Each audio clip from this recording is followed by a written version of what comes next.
ಇನ್ನು Prajwal Revanna pen drive ಪ್ರಕರಣ ಏನಿದೆ ಆ ಪ್ರಕರಣದ ಕೇಸ್ ಎಲ್ಲಿವರೆಗೆ ಬಂತು ಅಂತ ನೋಡುವಂತಹ ಸಮಯ.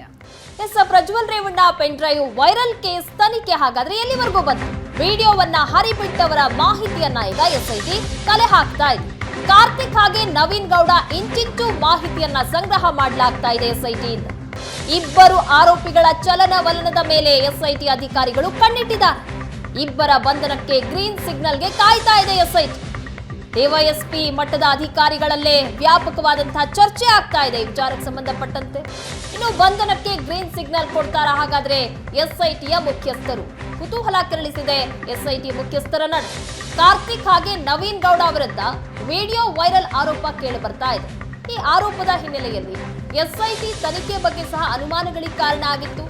ಬಿಜೆಪಿ ಹಾಗೆ ಜೆಡಿಎಸ್ ನಲ್ಲಿ ಗುರುತಿಸಿಕೊಂಡಿರುವಂತಹ ಆರೋಪಿಗಳನ್ನ ಮಾತ್ರ ಕರೆಸಿ ವಿಚಾರಣೆ ಮಾಡ್ತಾ ಇದ್ದಾರೆ. ಅವ್ರ ಮೇಲ್ ಮಾತ್ರ ಕ್ರಮ ಆಗ್ತಾ ಇದೆ. ಕಾಂಗ್ರೆಸ್ ನಲ್ಲಿ ಗುರುತಿಸಿಕೊಂಡವರ ಕತೆ ಏನು ಅಂತ ಈಗ ಕಾರ್ತಿಕ್ ಹಾಗೆ ನವೀನ್ ಗೌಡ ಅವರ ಬಗ್ಗೆ ಸಹ ಮಾಹಿತಿಯನ್ನ ಎಸ್ಐಟಿ ಕಲೆ ಹಾಕ್ತಾ ಇದೆ. ಬಂಧನಕ್ಕೆ ಗ್ರೀನ್ ಸಿಗ್ನಲ್ ಕೊಡ್ತಾರ ಹಾಗಾದ್ರೆ ಎಸ್ಐಟಿ ಮುಖ್ಯಸ್ಥರು ಏನ್ ನಿರ್ಧಾರ ಕೈಗೊಳ್ತಾರೆ ಅಂತ ಈಗಾಗಲೇ ಅಧಿಕಾರಿಗಳು ಕಾಯ್ತಾ ಇದ್ದಾರೆ. ಎಸ್ ಬಗ್ಗೆ ಹೆಚ್ಚಿನ ಡೀಟೇಲ್ಸ್ ಕೊಡ್ತಾರೆ ನಮ್ಮ ಪ್ರತಿನಿಧಿ ರವಿ. ಎಸ್ಐಟಿ ತನಿಖೆ ಬಗ್ಗೆನೆ ವಿಡಿಯೋ ವೈರಲ್ ವಿಚಾರಕ್ಕೆ ಸಂಬಂಧಪಟ್ಟಂತೆ ಸಾಕಷ್ಟು ಅನುಮಾನಗಳಿಗೆ ಕಾರಣ ಆಗಿತ್ತು.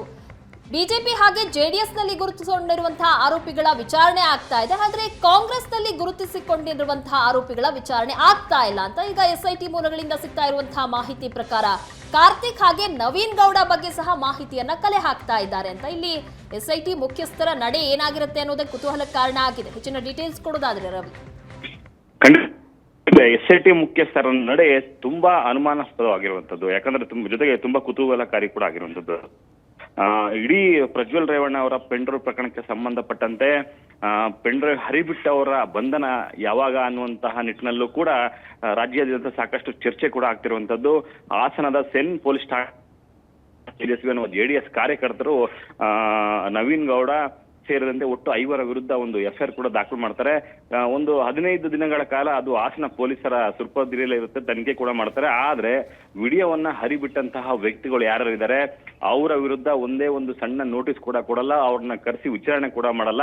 ಸೊ ಈ ಚರ್ಚೆ ಆದಂತಹ ರಾಜಕೀಯ ಮುಖಂಡರು ಕೂಡ ವಿಡಿಯೋವನ್ನ ಹರಿಬಿಟ್ಟವರ ಬಂಧನ ಯಾವಾಗ ಅನ್ನುವಂತಹ ಪ್ರಶ್ನೆಗಳನ್ನು ಕೂಡ ಕೇಳ್ತಾರೆ. ಸೊ ಈ ಸಂದರ್ಭದಲ್ಲಿ ರಾಜ್ಯ ಸರ್ಕಾರ ಆ ಪ್ರಕರಣ ಅಂದ್ರೆ ಹಾಸನದ ಸೆನ್ ಪೊಲೀಸ್ ಠಾಣೆಯಲ್ಲಿ ದಾಖಲಾದಂತಹ ವಿಡಿಯೋ ಹರಿಬಿಟ್ಟವರ ವಿರುದ್ಧದ ಪ್ರಕರಣವನ್ನು ಕೂಡ ಎಸ್ಐಟಿಗೆ ಹಸ್ತಾಂತರ ಮಾಡ್ತಾರೆ. ಬಹುಶಃ ಎಸ್ಐಟಿಗೆ ಹಸ್ತಾಂತರವಾದ ಬಳಿಕ ತಕ್ಷಣವೇ ಅವರ ಬಂಧನ ಆಗುತ್ತೆ ಅನ್ನುವಂತಹ ಒಂದಷ್ಟು ಮಾಹಿತಿ ಕೂಡ ಬರ್ತಾ ಇತ್ತು. Yes, thank you so much Ravi ತಮ್ಮೆಲ್ಲ ಮಾಹಿತಿಗೆ. ವಿಡಿಯೋ ಹರಿಬಿಟ್ಟವರ ಮಾಹಿತಿಯನ್ನ ಈಗ ಎಸ್ಐಟಿ ಕಲೆ ಹಾಕ್ತಾ ಇದೆ. ಜೊತೆಗೆ ಭಾರಿ ಸಂಚಲನ ಸೃಷ್ಟಿಸಿರುವಂತಹ ಈ ಪೆನ್ ಡ್ರೈವ್ ವಿಚಾರಕ್ಕೆ ಸಂಬಂಧಪಟ್ಟಂತೆ ಇನ್ನಷ್ಟು ಇಂಟ್ರೆಸ್ಟಿಂಗ್ ಆದಂತಹ ವಿಚಾರಗಳು ಬಾಕಿ ಇದೆ.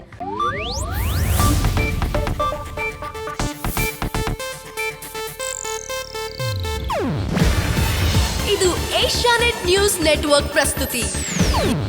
ನೀವು ನೋಡ್ತಿದ್ದೀರಾ ಏಷ್ಯಾನೆಟ್ ಸುವರ್ಣ ನ್ಯೂಸ್.